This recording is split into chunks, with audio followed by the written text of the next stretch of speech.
इसमें दो तीन बड़ी यूनिक चीज़ें हैं जो मैं बताना चाहूँगा। जो बाकी विदेशों ने ऐसे यान जो भेजे उनका कई करोड़ों में खर्चा था, मतलब जैसे 2000 करोड़ 3000 करोड़। हमारा ये जो चंद्रयान गया ये 415 करोड़ में चला गया, मतलब सक्सेस भी हो गया। अभी रशिया का 3 दिन पहले 21 तारीख को जब इन्होंने रशिया ने भेजा था वो सरफेस पे पहुंच के वो क्रैश होके वो ख़त्म हो गया। लेकिन हमारा जो सबसे सस्ता था लेकिन टेक्नोलॉजिकली सबसे एडवांस था। तो इंडिया जो स्पेस में इस समय बड़ी तेज़ी से बढ़ रहा है। इंडिया चौथी कंट्री है पूरे वर्ल्ड में, चाइना, अमेरिका और रशिया, और फिर ये चौथा भारत। और भारत ने जिस एरिया में ये चंद्रयान उतारा है वो वर्ल्ड में पहली बार, जो साउथ पोल है उसका, उसमें पहली बार उतरा है। तो दो तीन चीज़ें बड़ी यूनिक है। एक तो सबसे सस्ता और सबसे इफ़ेक्टिव और साउथ पोल में उतारा। अब इन चीज़ों का सामरिक महत्व भी होता है क्योंकि इसके अंदर जो रॉकेट लगे हुए हैं उससे एक तो प्रूव हो गया कि भारत का रॉकेट चंद्रयान तक जा सकता है और वहाँ ये टेक्नोलॉजी है। अब जब ये डिफेंस में ये टेक्नोलॉजी यूज़ होगी तो इससे मिसाइलें बनती हैं जो यहाँ से अमेरिका तक मार कर सकती है, यहाँ से रशिया तक मार कर सकती है।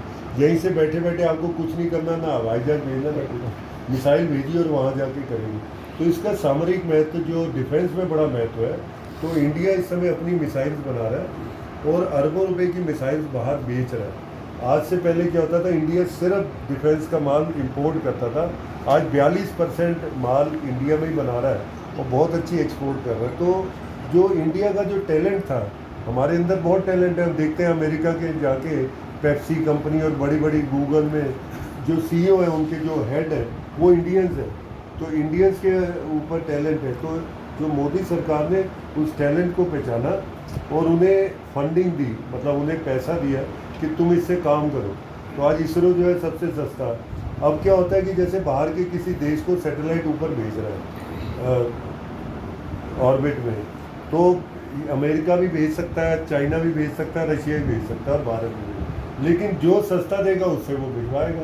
तो इंडिया का जो स्पेस प्रोग्राम है सबसे सस्ता है। तो धीरे धीरे इंडिया जो है वो वर्ल्ड की जो स्पेस की मार्केट है उसका लीडर बनता जा रहा है। तो एक ये अरबों खरबों का व्यापार है और रिस्क भी कम है क्योंकि इंडिया का तो सक्सेस हो गया, जो रशिया का है वो फट गया। इंडिया का सक्सेस होने के पीछे ये भी प्रोसेस है कि जो चंद्रयान था वो बहुत ज़्यादा स्लो था, मतलब इतना ज़्यादा स्लो नहीं बट इफेक्टिव था। उसको स्टार्ट होने से पहले, मतलब लॉन्च होने से पहले उसने पूरा 40 दिन का प्रोसेस कंप्लीट करा था, जिसके अंदर वो यहाँ से लेकर स्पेस तक गया है। और जिस टाइम वो लॉन्च हो गया था, जबकि रशिया हमारे साथ था, हमारे पीएम के साथ था, उन्होंने हाथ मिला रखा था। बट जब चंद्रयान हमारा सक्सेसफुल हो गया, सक्सेसफुल होने के बाद रात को 8:30 बजे न्यूज़ आ गई थी एबीपी न्यूज़ पे या बीबीसी न्यूज़ पे कि जो रशिया है वो हमें, मतलब हमारे इंडिया के लिए हमें फंडिंग प्रोवाइड नहीं करेगा, बिकॉज जो हमारा इंडिया है वो अपनी इस पे, मतलब जो सोलर सिस्टम वाला, मतलब जैसे ऐसे सैटेलाइट लॉन्च करना और चंद्रयान भेजना, इस पर ज़्यादा फोकस कर रहा है, जहाँ की अपने जो एरिया है, अपने जो इंडिया है उसकी फंडिंग पे इतना ध्यान नहीं दे रहा। जैसे जो वो बढ़ता जा रहा है कि इंडिया में बेसिकली ये चीज़ बहुत ज़्यादा मतलब नेगेटिव है कि अमीर अमीर होता जा रहा है और गरीब गरीब होता जा रहा है। जो मेन मिडिल क्लास है ना वो ज़्यादा सक्सेस कर ही नहीं पा रहा है, वो अचीव ही नहीं कर पा रहा है। नहीं, ये परसेप्शन बनाई जाती है। जितने वैज्ञानिक हैं वो नॉर्मल परिवारों से आए हैं, तो वो तो देखो, वो तो ये तो एक परसेंट, इससे क्या लेना देना स्पेस प्रोग्राम का। अमीर अमीर होता जा रहा है, गरीब उससे स्पेस प्रोग्राम का क्या उससे लेना देना कुछ नहीं है। बट ये है कि इंडिया की फंडिंग तो इम्पोर्टेंट है। क्या? एक शहर में ये लिटरेसी रेट बनना तो जरूरी ही है यार। एक मिनट सुनो, स्पेस प्रोग्राम में लिटरेसी, अगर लिटरेसी रेट नहीं होता तो ये छोटे छोटे शहरों के वैज्ञानिक कैसे ऊपर पहुंच जाते? आपको पता है कितने छोटे छोटे शहरों के वैज्ञानिक जो आज इसरो के अंदर काम कर रहे हैं, जो कभी सोच नहीं सकते स्पेस का, हमने पढ़ा कभी? तो लिटरेसी रेट बढ़ने से और नॉलेज बढ़ने से और ख़ासकर साइंस की नॉलेज और इस पर बातचीत होने से जो है, जो इतने वैज्ञानिक बन रहे हैं आज विदेशों में, भारतीय वैज्ञानिकों की मांग क्यों है? आज विदेशों में सबसे ज़्यादा डॉक्टर्स और इंजीनियर्स इंडियन क्यों हैं? क्योंकि यहाँ लिटरेसी रेट बाकियों से ज़्यादा है और यहाँ जो टेक्नोलॉजी और जो पढ़ाई है वो बाकियों से ज़्यादा है। आज से 8 साल पहले जितने IITs थे आज डबल हो गए, जितने ट्रिपल IT थे वो डबल हो गए, मेडिकल की सीटें जो है वो पहले से डबल हो गई। तो जो जो टेक्निकल फील्ड है उसमें गवर्नमेंट बहुत ज़्यादा ध्यान दे रही है कि स्किल्ड जो है लोग निकले। आपने मोदी जी का स्किल डेवलपमेंट प्रोग्राम सुना होगा। इसमें मोदी जी कह रहे हैं कि सिर्फ BA MA पास करने के बाद आदमी जीरो होता है, कहता है क्लर्क बन जाओ, बस मैं बैठ जाऊँ कुर्सी पे जाके। लेकिन अब फोकस ये हो रहा है कि स्किल डेवलप करो, आप कोई ना कोई एक चीज़ की नॉलेज लो। जब तक आपके अंदर स्किल नहीं होगी तब तक आप आगे नहीं बढ़ सकते। तो जो ये बाहर के देशों की एक परसेप्शन बनाई जाती है इंडिया के लिए, आज सबसे ज़्यादा स्किल्ड जो लेबर है वो इंडिया भेजता है। आज IT के प्रोफेशनल अमेरिका को, आपको पता है कि जो वीज़ा था इंडिया के लिए स्पेशल खोल रहा है, क्योंकि जब उन्होंने बंद कर दिया तो इंडियन इंजीनियर जा नहीं पा रहे थे। वहाँ की कंपनियों ने कहा भैया हमारी कंपनियाँ बंद हो जाएंगी, हमें इंडियन इंजीनियर्स की ज़रूरत है। आज जो है वीज़ा जो ज़्यादा दे रहा है, कनाडा ने खोला हुआ है। तो इंडिया के पास टैलेंट, नॉलेज और टेक्निकल स्किल्स के लोग ज़्यादा है, और पिछले 9 साल में हर क्षेत्र में डबल हुए हैं जितने भी कॉलेजेस हैं। तो वो उस परसेप्शन में मत जाओ, बाहर वाले बनाते हैं, बाहर वाले इंडिया को हमेशा डिग्रेड और देखना चाहते हैं। तो ऐसे ये जो प्रोग्राम्स हैं यही वर्ल्ड को बताते हैं कि यार हमने तुमसे 1/3 पैसे में हमने चंद्रयान पहुंचा दिया हमने ऊपर, और अभी भी वो काम कर रहा है, वहाँ के फोटोग्राफ भेज रहे हैं। उनका मेन पर्पस ये है कि पहुंचा तो दिया तुमने हमसे सस्ते में, हाँ। बट तुम्हारा सक्सेस भी हो गया। अब सक्सेस का कुछ इफेक्ट भी तो दिखना चाहिए। अरे वो हम करेंगे ना यार, हम वो ये दिखा रहे हैं कि हम साथ। अरे यार सुनो, देखो कभी भी विदेशी परसेप्शन को अपने ऊपर हावी मत होने दो। एक विदेशी क्यों चाहेगा कि भारत जो है वो आगे बढ़े और इतनी सक्सेस लेकर आए? तो इसलिए उनके परसेप्शन को ना पढ़ो, ना सोचो, ना करो। आप अपने इंडिया में जो तरक्की हो रही है उसे देखो। आज इंडिया चौथी कंट्री है जो वहाँ पहुँचा दिया। वो तो हमें डिग्रेड करेंगे, हमें पता है ना हमें क्या करना है यार, उन पे थोड़ी ना हम डिपेंड है। आज जब रशिया और यूक्रेन का युद्ध हुआ, अमेरिका ने हमें कहा कि आप जो है रशिया से कच्चा तेल नहीं खरीदोगे क्योंकि वो जो है युद्ध कर रहा है। हमने कहा भैया तू अपने घर में, हमारे देश के लिए क्या अच्छा हमें पता है। हमने रशिया से खरीदा, और पहले डॉलर के अंदर हम तेल खरीदते थे, अब हमने रुपए में खरीदा। तो ना डॉलर का इस्तेमाल हुआ, ना एक्सचेंज रेट गया, ना अमेरिका को पैसा मिला। हमने सस्ता तेल, क्योंकि रशिया से कोई और खरीद नहीं रहा था अमेरिका के डर से, हमने डायरेक्ट खरीदा। ये ताकत है इंडिया की। इंडिया की ताकत बढ़ रही है, इसे विदेशी अलग अलग परसेप्शन करके हमें डाउन करने की कोशिश करें। लेकिन इस समय देश अपनी शक्ति और अपने विचार से, आज G20 का अब सेकंड टॉपिक था G20। आप प्रगति मैदान में जाओ, 2700 करोड़ की लागत से पूरा प्रगति मैदान नया बन गया, और वर्ल्ड के वन ऑफ द टॉप जो कॉन्फ्रेंस हॉल्स हैं वो इंडिया के अंदर, दिल्ली के अंदर बन चुके हैं इस समय वर्ल्ड के। और एशिया का सबसे बड़ा जो कॉन्फ्रेंस हॉल है वो द्वारका के अंदर बन रहा है 25,000 करोड़ की लागत से। तो ये सरकार जो पैसा बचा रही है, जो आपका टैक्स जा रहा है, इस पैसे को पूरा यूटिलाइज कर रही है। आज आपने देखा इंडिया गेट पे जो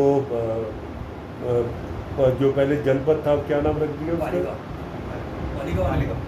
अरे यार जनपद जो पहले होता था उसका नाम क्या रखा है इंडिया गेट पे? क्या नाम रखा है? परिवर्तन क्या था? कर्तव्य पथ। जो कर्तव्य पथ है वो 20,000 करोड़ का प्रोजेक्ट है, अभी कम लगा है। अगर आप वहाँ जाओगे तो आपको इतनी बड़ी बड़ी बिल्डिंग्स बनती हुई वहाँ दिखेंगी कि आप एकदम हैरान हो जाओगे कि इतनी बड़ी बिल्डिंग्स भी इंडिया में बन सकती है। तो जितने ये जो पुराने ऑफिस थे ये सब टूटेंगे, सारे नए वर्ल्ड क्लास ऑफिस में सरकारी कर्मचारी अब जाएंगे।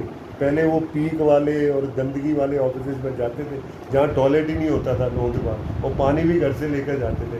आज की डेट में सारी वर्ल्ड क्लास फैसिलिटी सरकारी कर्मचारी को देंगे तो काम भी अच्छा होगा ना।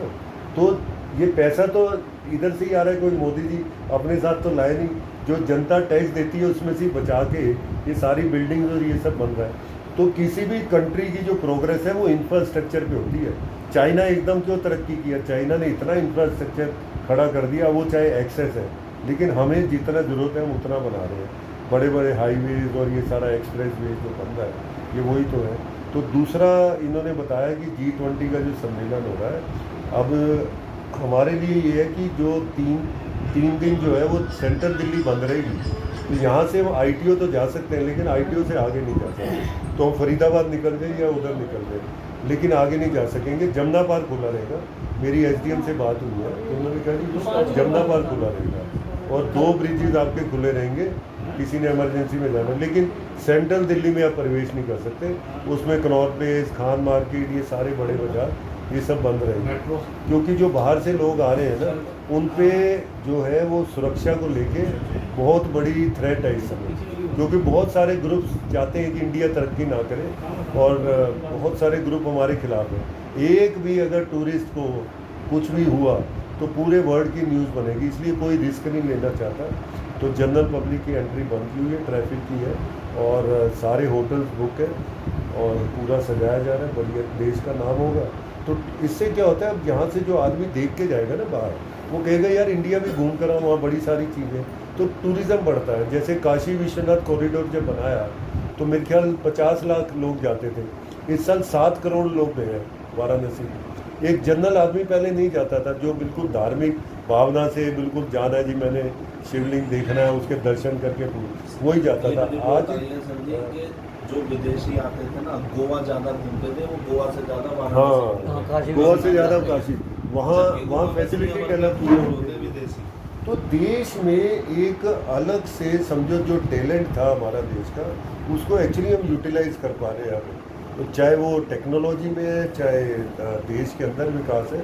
इसलिए मोदी जी हमेशा बोलते हैं कि देश को पहचानो, अपने देश को पहचानो, पहले देश तो देख लो यार घूम आएंगे साला सिंगापुर वहाँ और क्या, वहाँ तो उन्होंने आर्टिफिशियल चीज़ें बनाई, हमारी तो नेचुरल है। मैं कल ही मंदिरों के बारे में पढ़ रहा था, मतलब साउथ के अंदर ऐसे मंदिर हैं और उनमें ऐसी टेक्नोलॉजी यूज़ की हुई है कि जो आज की टेक्नोलॉजी है वो भी उनका सलूशन नहीं दे पा रही।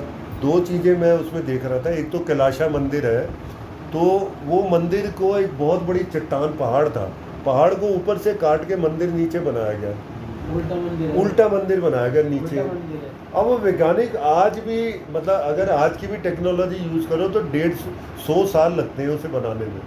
अगर आज की जो मशीनरी और सब खुदाई के इक्विपमेंट्स हैं 100 साल लगते हैं, जितना वो उसका आयताकार है। और प्लस उसमें से जो वो निकलेगा पत्थर और मलबा, वो कह रहे हैं यार वो कहाँ डालोगे, तो वो तो गायब है, वो दिख नहीं रहा। तो ऊपर से नीचे हाँ, मैं उस मंदिर को घूम के आया हूं, मैं और मनोज भाई बैठे हैं, हम दोनों घूम के आए हैं उस मंदिर को, सच्ची देखने लायक मंदिर था वो। तो अब अच्छा, एक वो उन्होंने दिखाया कि एक चट्टान थी, चट्टान के अंदर उन्होंने एक मछली या मेंढक बनाया, और मछली और मेंढक के मुंह में एक गेंद है, उस मेंढक के मुंह में गेंद है, वो पत्थर का बना हुआ है, और जो गेंद है वो दूसरे पत्थर की है। मतलब जो एक तो ये हो सकता था, चलो वो भी टेक्नोलॉजी है कि चलो उसी पत्थर की गेंद बना के मुंह में छोड़ दी जो भाई, लेकिन जो मुंह के अंदर जो गेंद है वो किसी और पत्थर की है, और जो मूर्ति है किसी और पत्थर की है। वो कह रहे हैं आज की डेट में भी ऐसी टेक्नोलॉजी नहीं है कि भाई पत्थर के बीच में कैसे घुसा दी, पत्थर कहीं से टूटा है न चिपकाया हुआ है, कुछ नहीं है, ऐसा मुंह है लेकिन उसके अंदर दूसरे पत्थर की है। तो ऐसे बहुत सारी चीज़ें हैं, एक्चुअली हम लोग इतना स्टडी नहीं करते हैं, लेकिन हाँ, तो ये टेक्नोलॉजी है। साउथ में एक मंदिर वो भी तो एक पिलर के ऊपर पूरा केंद्र उस पिलर पे है, और हवा में से हाँ, हवा में लहरा रहा है पिलर, पूरा केंद्र उस पिलर पे ही है। एक मंदिर में तोड़ने की कोशिश करी थी उस पिलर पे, थोड़े वर्ष है तो उस पे तो दरार आई थी, बाकी 4 और पिलर थे उन पे आई थी दरार। एक पिलर है जिसमें जैसे ऐसे किसी चीज़ को मारोगे सारे गामा, तो वो एक ही चट्टान से वो मंदिर बना हुआ है, और एक ही चट्टान के वो पिलर है, लेकिन जब उन पिलर्स को आप मारोगे तो सारे गामा पर। तो अंग्रेजों ने एक पिलर तोड़ के देखा भाई इसके अंदर क्या चीज़ है, लेकिन समझ नहीं आई, और आज भी वो पिलर्स है। तो इतनी एडवांस टेक्नोलॉजी थी। तो लेकिन क्या है कि अब बीच में क्योंकि अंग्रेज़ों ने और ये मुग़लों ने जो हमारी जो किताबें थी ये सब जला दी उन्होंने, नालंदा ये सब, तो टेक्नोलॉजी ट्रांसफ़र नहीं हो पाई, जो उस समय थी वो आगे जा नहीं पाई कि भाई कैसे किया वो, जो आज से भी एडवांस टेक्नोलॉजी। उसके मोनूमेंट तो खड़े हैं, हाँ ये बना हुआ है, लेकिन अब कैसे हुआ, क्यों हुआ, वो आज भी हमें नहीं पता। ये बड़ी चीज़ है। और बताइए कुछ आज का, कुछ आपके दिमाग में आया? G20